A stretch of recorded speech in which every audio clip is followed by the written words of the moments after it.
বন্ধুরা এবছর 2025 সালে গণেশ চতুর্থী কবে পড়েছে জানো? একটা ভিডিওটা আগে পজ করো, দেখো।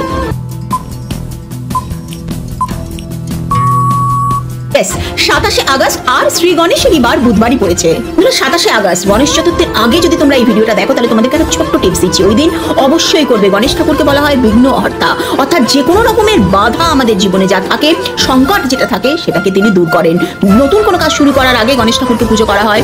গণেশ ঠাকুর হচ্ছে জ্ঞান, বুদ্ধি, বিদ্যার দেবী। গণ মানে হচ্ছে লোক, আর ইশ, গণ প্লাস ইশ মানে হচ্ছে দেবতা, অর্থাৎ তিনি সকলের দেবতা।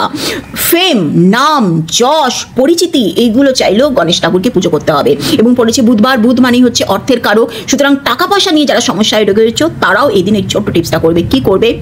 ওং গণ গণপতায় নমঃ, এই মন্ত্রটাকে 108 বার তোমরা উচ্চারণ করবে এবং অবশ্যই একটা দুব্বার মালা দিয়ে। কমেন্ট সেকশনে তোমাদের রাশিটা আমাকে মেনশন করো, তাহলে গণেশ চতুর্থীর স্পেশাল রেমেডি নিয়ে রাশি নিয়ে আমি শীঘ্রই আসছি।